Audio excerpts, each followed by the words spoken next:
As the Union struggle to take control in the East continued, elsewhere, the war raged on.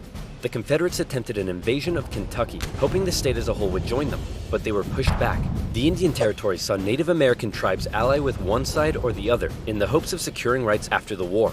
Along the Mississippi, General Ulysses S. Grant remained one of the few Union generals scoring major victories. With his best pal, General Sherman, by his side, Grant led his armies down the Mississippi to the Confederate stronghold of Vicksburg. Both sides knew that if Vicksburg fell, the Confederacy would be split in two, and the Confederates prepared for an intense defense of the city. But back in the East, Lincoln still wanted somebody to march south and take Richmond. Having given General McClellan the boot, he needed a new man in charge. All right, Mr. President, option 1 is General Hooker. Bit of a nutcase, but a good general.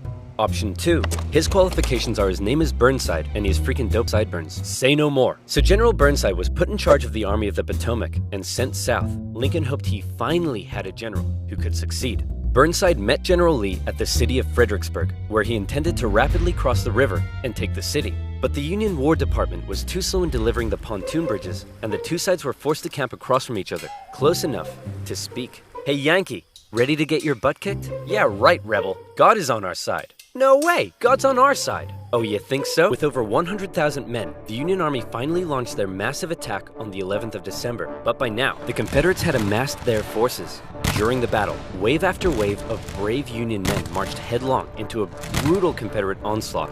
Even the Confederates couldn't believe what they were seeing, and in one moment of camaraderie, a Confederate sergeant, unable to take it, reportedly came out into the field to tend to the Union wounded. Seeing this, the Union troops held their fire. Still, Burnside and his forces were soundly defeated at Fredericksburg and forced to retreat. Lincoln's popularity and Northern morale continued to plummet, especially as the winter heading into 1863 was bad. The winter camps were rife with disease. The food was less than appealing. On both sides, men began to leave. Hey, where do you think you're going? I'm deserting. What?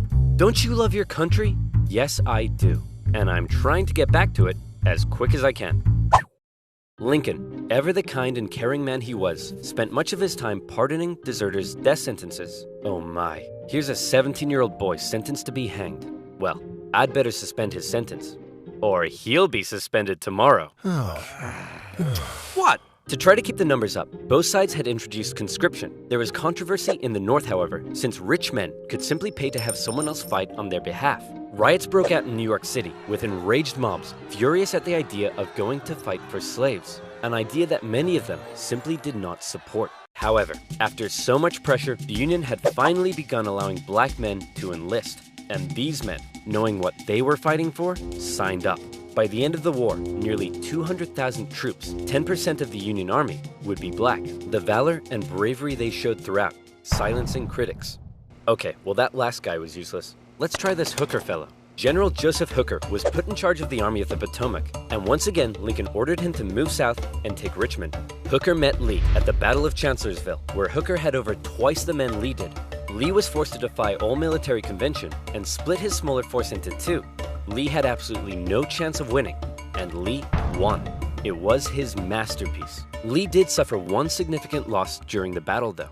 As his right-hand man, Stonewall Jackson, was riding back to the Confederate lines at night, the nervous Confederate troops, unable to recognize him, opened fire. You boys done goofed up. Jackson died 8 days later. As for Lincoln, he couldn't believe it. It was yet another loss, and Northern support continued to waver. While the Union kept on struggling in the East, out west, unconditional surrender Grant was making moves as always. In an attempt to take Vicksburg on the Mississippi, he made a series of risky and bold movements. He sent a cavalry raid and feigned Sherman north to confuse the enemy. Then, aided by a fleet of ironclads on the river, he raced his army south to cross the Mississippi. Aware that the terrain to the north was restrictive, instead, he strategically moved northeast, hitting Vicksburg's supply line and defending his rear from Confederate armies in Jackson. Once he reached Vicksburg, the Confederate defense became hardened, and Grant was forced to settle in for a month-long siege, during which time he got rather bored. Despite not taking the city, Lincoln loved it and encouraged Grant to hold firm. It would only be a matter of time before the Mississippi was in Union hands. Around this time, the people in the west of Virginia, who had remained loyal to the Union throughout, finally broke away to form their own state. They could have named it anything in the world, but the creative minds at the time came up with the ingenious West Virginia. Back in Washington, Lincoln once again wanted a new general to take command. Oh my goodness, why do all these 19th century generals look so bust? Look, we got Sleepy Eyes Joe here. That's Princess Leia with a mustache. E.T. phoned the doctor. Fine, why don't we give Snapping Turtle McGee here a shot? So General Snapping Turtle McGee was put in charge of the Army of the Potomac, and it was a crucial time for the Union, because once again, the Confederates decided to go on the attack. So far, they had done exceedingly well militarily, but as the war kept going, the Confederate economy was crumbling. Riots broke out in the streets of Richmond as the price of bread skyrocketed. Supplies were dwindling. Jefferson Davis wanted to send men west to rescue Vicksburg, but General Lee knew the longer the war lasted, the worse their chances got. And he still hoped if he could just threaten D.C., the already demoralized North would surrender. So in June 1863, with the momentum behind him, General Lee once again entered the North, fighting his way through Maryland and into Pennsylvania. General Meade set out to meet him for what would be the most significant battle of the entire war. If the Confederates won, D.C. could fall. If the Union won, it would be a turning point, as the Confederates would run out of steam, and the small town that was to get caught up in the crossfire of the largest battle in American history was Gettysburg, Pennsylvania. On June 1st, units from each army encountered one another and skirmished through the town itself. The townspeople were forced to take refuge, except for one man who reportedly ran outside for a strange reason. "Joseph, what are you doing?" "I'm not gonna let them take my beans." "How many times do I have to tell you, they're not here for your beans?" By the second day, over 100,000 men stretched for miles across the battlefield. Lee took the initiative, deciding to hit the enemy's flanks, and he came very close to breaking through the Union's disorganized left. But Union Colonel Joshua Chamberlain ordered a desperate bayonet charge, smashing into the Confederates and forcing them back. The Union forces held across the line.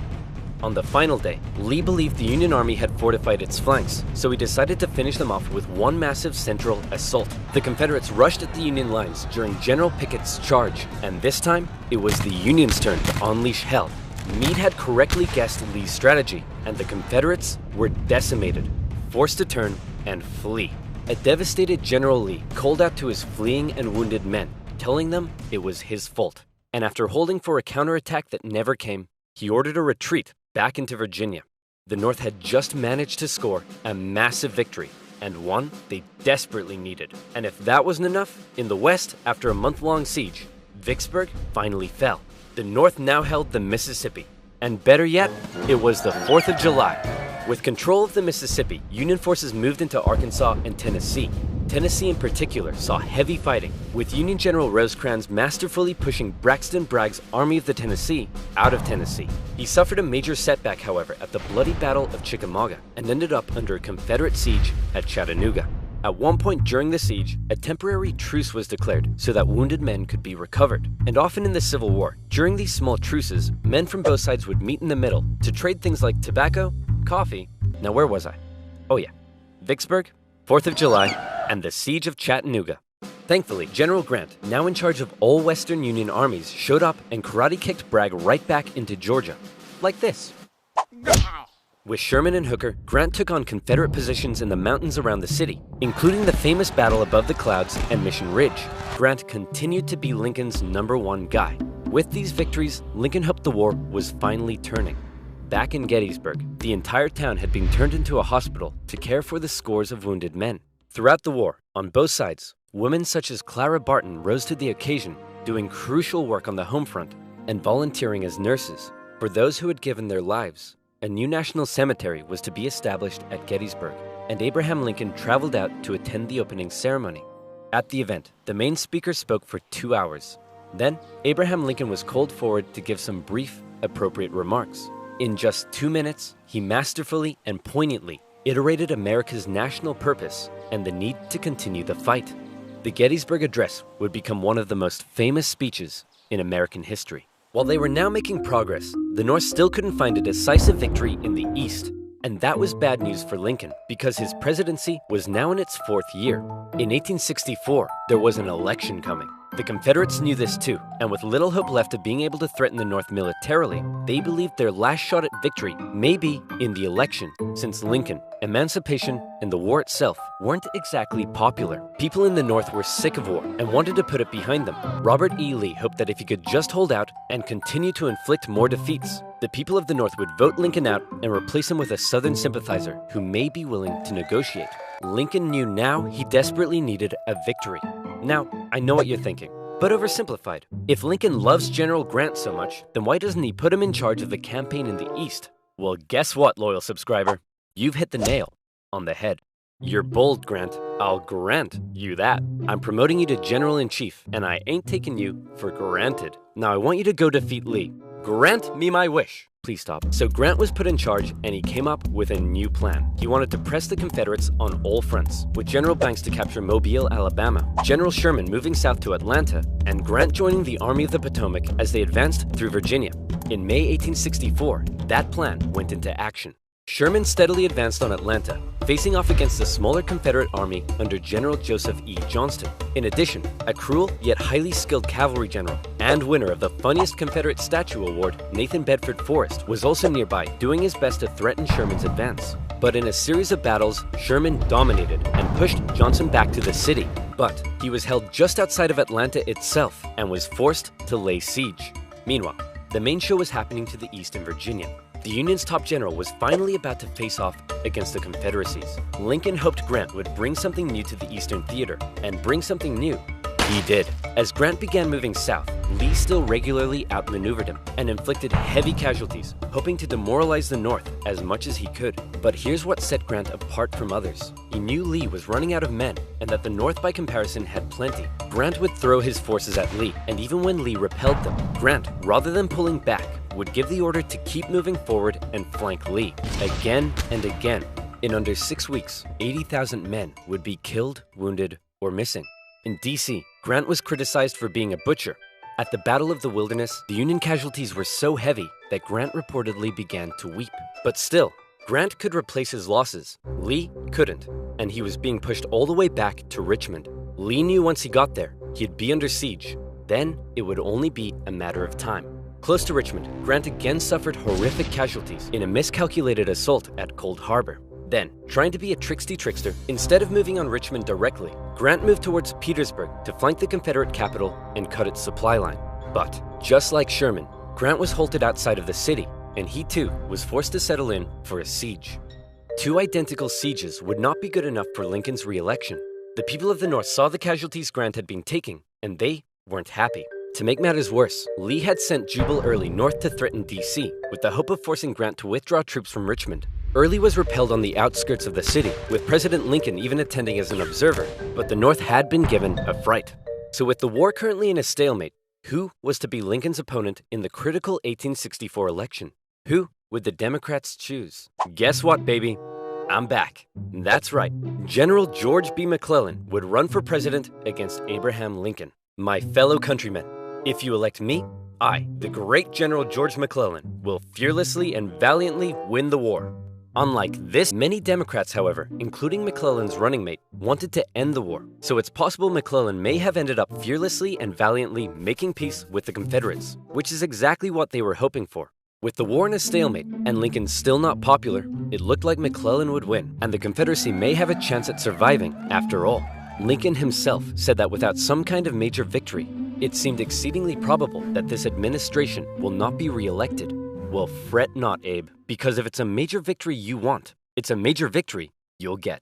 Atlanta had been under siege by General Sherman for just over a month. After a number of battles around the city, Sherman sent a force south to sever the city's supply line, and Confederate General Hood was forced to abandon it.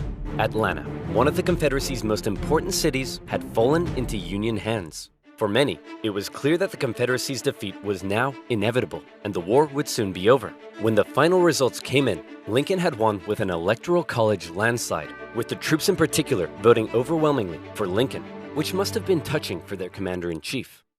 Hey man, looks like you lost. No hard feelings? I didn't lose. I merely failed to win. In January, Lincoln involved himself heavily in ensuring the 13th Amendment made it through Congress. In a narrow and historic vote, the amendment passed. Slavery would now be constitutionally banished throughout the nation. Black men and women, watching the vote from the galleries, knew the work had only just begun. A couple months later, at his second inauguration, with victory right around the corner, he didn't celebrate, he didn't gloat. Instead, he emphasized the need for reunification and binding up wounds. To him, Americans, North or South, were to again be compatriots. However, listening to Lincoln speak that day was a man who had no interest in reunification, John Wilkes Booth. An actor living in D.C. was also a deep Southern sympathizer, and as the war turned against the Confederacy, depressed and full of hate, he was already plotting his revenge on the man he held responsible.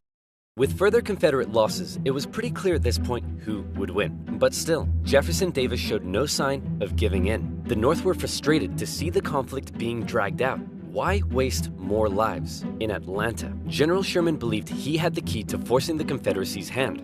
He had an unusually modern concept that an army could only survive with the support of the people. Strike at the people, and the army collapses. Sherman decided to do something unprecedented. He would remove his 62,000 men from their supply line and march through the heartland of the Confederacy, where they would live off the land. There, they would wreak havoc. As they marched, they tore up railroads, burned farms, and destroyed communication lines. They also liberated thousands of slaves. The damage done was estimated at $1.4 billion. The tactics were cruel, but to Sherman, it was better than losing yet more men in battle. In December, he reached Savannah, Georgia, but he wasn't done yet. Next, he turned north to inflict his punishment on the first state to secede, South Carolina. As he moved, he came ever closer to General Lee's army, still holding out at Petersburg. The siege of Petersburg had lasted for 292 days. 60,000 of Lee's men had deserted. Numerous Union attempts to break through had failed, but when the breakthrough finally came, it came quick. On April 2nd, a Union assault finally pushed the Confederates from their defenses. Hey man, there's no need to evacuate, right? You'll rescue us like last time, right? Sorry, can't hear you. Lee narrowly escaped the city, hoping he'd be able to meet up with General Johnson and continue the fight. Grant chased him down. Richmond was evacuated, and Jefferson Davis went on the run. As they left, the Confederates set fire to military buildings, but the flames burnt out of control, and as the Union troops arrived, they became firefighters. A couple of days later, Abraham Lincoln visited the war-torn city. Grant caught up to Lee at Appomattox Courthouse, where he trapped his forces. It was here, on April 9th, 1865, that Lee saw no point in continuing. Sir, General Lee says he wants to surrender. Hot diggity dog! Grant and Lee met in the home of a nearby farm family, owned by a man who had tried his best to escape the Civil War years earlier, Wilmer McLean. All right, can we all just hurry up and get this over with? Martha, not now! I'm cleaning! Do you want us to get rats? Grant and Lee, after years of war, now spoke respectfully to one another. When Lee left, his face filled with emotion, Grant's men began to cheer, but Grant ordered them to stop. He knew that now was the time for reconciliation.